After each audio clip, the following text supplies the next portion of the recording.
معید حاضرین السلام علیکم ورحمۃ اللہ تعالی وبرکاتہ۔ درود پاک میں اللہم صلی علی سیدنا مولانا محمد معید الجود والکرم وآلہ بارک وسلم صلو علیہ صلاۃ و سلام علیک یا رسول اللہ صلی اللہ تعالی علیہ وسلم۔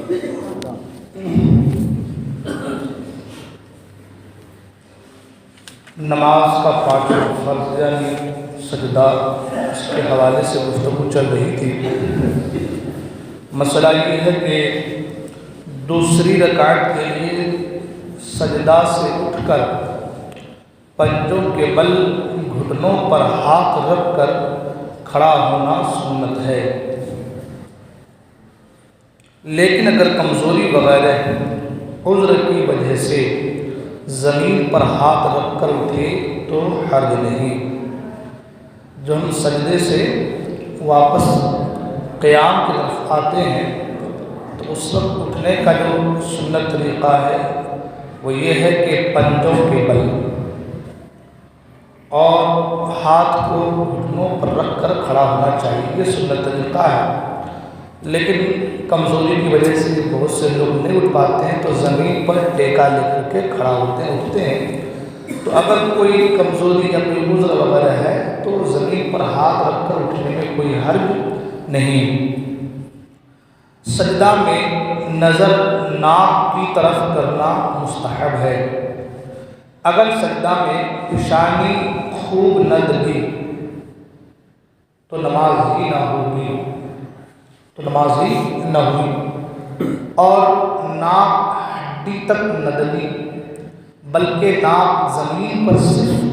مس ہوئی، یعنی ناک زمین پر صرف ٹچ ہوئی تو نماز مکروہ تحریمی واجب الاعادہ ہوئی۔ کسی نرم چیز مثلا گھاس، روئی،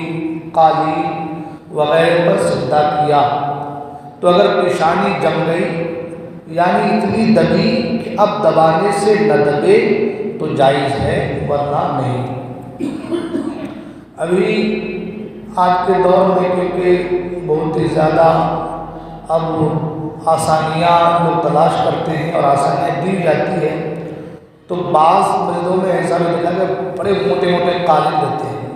ان قالینوں میں بھی اوپر جو ریشے رہتے ہیں وہ اتنے لمبے لمبے رہتے ہیں اور اتنے بڑے بڑے رہتے ہیں کہ آدمی سجدہ کر رہا ہے اس کے نرم کی وجہ سے جو ہے وہ ناک دبتی نہیں ہے۔ تو اگر ایسا معاملہ رہا تو نماز نہ ہوئی، اس لیے ان چیزوں کا خیال رکھا جائے۔ اب آسانیاں پیدا ہو رہی ہیں، لیکن آسانیاں ڈھونڈنے، آسانیاں تلاش کرنے کا مطلب یہ نہیں ہے کہ ہم سرے سے ہی وہ چیزوں کو فراموش کر دیں جن چیزوں کی وجہ سے ہماری نماز بہتر ہوتی ہے۔ تو ان چیزوں کا خاص خیال رکھا جائے، کہیں بھی اگر ایسا معاملہ ہو تو اپنی نمازوں کو صحیح طریقے سے نمازوں کی اصلاح کرنے کی کوشش کریں۔ مسئلہ یہ ہے کہ کمانی دار اسپرنگ والے گدے پر پیشانی خوب نہیں دبتی، لہذا اس پر نماز نہ ہوگی۔ جو اسپرنگ والے گدے ہوتے ہیں وہ اتنے تو بہت موٹے موٹے بھی ہوتے ہیں، اور پھر جو ہے اس پہ آپ پاؤں رکھو تو پاؤں پورا گھس جاتا ہے اندر، ہاتھ رکھو تو ہاتھ گھس جاتا ہے۔ ظاہر سی بات نماز پڑھے گا تو جتنا دبائے گا اتنے اندر جا رہا ہے، جتنا دبائے گا اتنے اندر جا رہا ہے۔ ناک کی جو ہڈی ہے وہ دبتی نہیں، پیشانی جمتی نہیں ہے، تو اگر ایسا رہا تو نماز نہیں ہوگی۔ اس لیے ان چیزوں کا خیال رکھا جائے۔ مسئلہ یہ ہے کہ جوار، باجرہ، گیہوں، چاول وغیرہ دانوں پر جن پر پیشانی نہ جمے سجدہ نہ ہوگا، ہے نا۔ البتہ اگر بوری میں خوب کس کر بھر دیے گئے کہ پیشانی اچھی طرح جم جائے تو نماز ہو جائے گی۔ چاول وغیرہ گیہوں وغیرہ کے جو ہے وہ ڈھیر لگے رہتے ہیں بہت بڑے بڑے، اب اس میں آپ سجدہ کریں، ہاتھ اندر چلا جاتا ہے پورا، آدمی اس کے اوپر سے گزر جائے تو آدمی کا پاؤں پورا گھس جاتا ہے۔ اب ظاہر سی بات وہاں سجدہ کرے گا تو جتنا دبائے گا اتنے اندر چلا جاتا جائے گا، تو اس پہ جو ہے سجدہ نہیں ہوگا۔ لیکن اگر اسے کسی بوری میں بھر دیا جائے وہ کڑک بن گیا تو اس پر نماز جب جائے تو نماز ہو جائے گی۔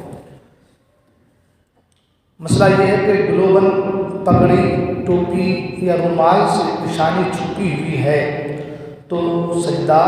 درست ہے، لیکن نماز مکروہ ہوگی۔ اگر ایسی جگہ سجدہ کیا کہ سجدہ کی جگہ قدم کی جگہ کی بنسبت 12 انگل سے زیادہ اونچی ہے تو سجدہ نہ ہوا۔ یہ مسئلہ جو ہے کہ 12 انگل سے زیادہ اونچی ہے تو سجدہ نہ ہوا، تو ایسی جگہ تو بہت کم دیکھنے کو ملتی ہے، اور لوگ بھی جب سجدہ نماز میں کھڑے ہوتے ہیں تو ان چیزوں کا خیال رکھتے ہیں، لیکن کبھی بار ایسا ہو بھی سکتا ہے، کبھی کہیں ایسا بھی ہوتا ہے کہ امام کے جو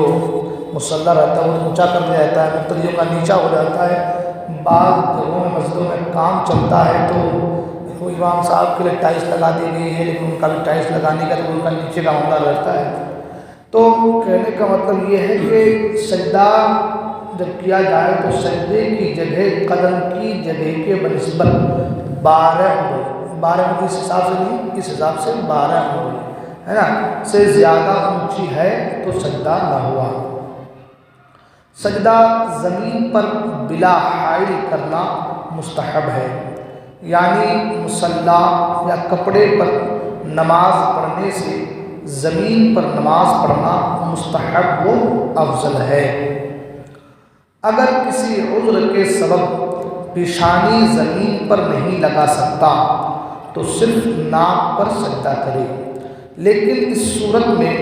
فقط ناک کی نوک زمین سے مس کرنا کافی نہیں، بلکہ ناک کی ہڈی کا زمین پر لگنا ضروری ہے۔ ازدحام کی وجہ سے، بھیڑ بھاڑ کی وجہ سے دوسرے کی پیٹھ پر سجدہ کیا اور جس کی پیٹھ پر سجدہ کیا گیا ہے وہ اس شخص کی نماز میں شریک ہے، یعنی دونوں ایک ہی نماز پڑھتے ہیں تو سجدہ کرنا جائز ہے، اور جس کی پیٹھ پر سجدہ کیا گیا ہے وہ نماز میں نہیں، یا نماز میں تو ہے لیکن الگ نماز پڑھ رہا ہے، اور سجدہ کرنے والے کی نماز میں شریک نہیں، یعنی دونوں الگ الگ اپنی اپنی نماز پڑھتے ہوں تو سجدہ نہ ہوگا۔ یہ مسئلہ تو بہت ہی کم دیکھنے کو ملتا ہے، اس کی وجہ یہ کہ الحمدللہ مسجدیں تو ہر بنی ہوئی ہیں، نمازیوں کی کمی ہے، مگر مکہ مکرمہ میں یہ چیزیں دیکھنے کو ملتی ہیں۔ طواف، خاص کر طواف چلتا رہتا ہے، لوگ نماز پڑھتے رہتے، اتنی بھیڑ رہتی کہ آپ سجدہ تو چھوڑ دیجیے، آپ سے کھڑے ہی نہیں ہو پاتے، آگے سے پیچھے سے دائیں سے وہ دھکا مار کے جا رہا ہے کوئی کچھ بھی، اور وہاں جب سجدہ کرے تو اکثر ایسا ہوتا ہے کہ آپ کے آگے انسان کھڑا ہے، خاص کر کے حتیم کے اندر کہ اتنی سی جگہ ہے، وہ اس جگہ میں ایک صف یہاں ایک صف یہاں ایک صف یہاں، سب چاہتے ہوئے 2 رکعت نماز پڑھنے کا موقع مل جائے وہاں پہ، کیونکہ حتیم کے اندر داخل ہونا نماز پڑھنا، خانہ کعبہ کے اندر داخل ہونا نماز پڑھنا ہے، تو ہر ایک تمنا کرتے ہیں، بہت بھیڑ بھی رہتی ہے، تو وہاں بالکل قریب قریب لوگ رہتے ہیں، سجدہ بھی اتنا سکون کے کرنا پڑتا ہے کہ کسی کے پاؤں کے اوپر سجدہ ہوتا ہے تو کسی کے پاؤں کے انگوٹھی کی طرح سجدہ، کسی کا پاؤں اس کے سر کے اوپر چلا جاتا ہے، بہت سارے معاملات ہوتے ہیں، تو یہ چیز دیکھنے کو ملتی ہے وہاں پہ۔ تو اگر ایسا رہا کسی کی پیٹھ پہ آپ سجدہ کر رہے ہیں تو اگر وہ اسی نماز میں ہے تو سجدہ کرنا جائز ہے، اور اگر وہ الگ نماز میں ہے، آپ الگ نماز میں ہیں اور دونوں اپنی اپنی نماز پڑھتے ہوں تو سجدہ نہ ہوا۔ 2 مسئلے اور باقی ہیں اس کے جو ہے سجدے کے حوالے سے۔ کسی نے 2 کے بجائے 3 سجدے کیے، اگر سلام پھیرنے سے پہلے یاد آ جائے تو سجدے سہو کرے، کیونکہ واجب ترک ہوا، فرض ادا ہو گیا، سجدے سہو لازم ہے۔ اگر سلام پھیرنے کے بعد یاد آیا تو نماز اعادہ کرے۔ سجدے میں جاتے وقت داہنی جانب زور دینا اور سجدے سے اٹھتے وقت بائیں بازو پر زور دینا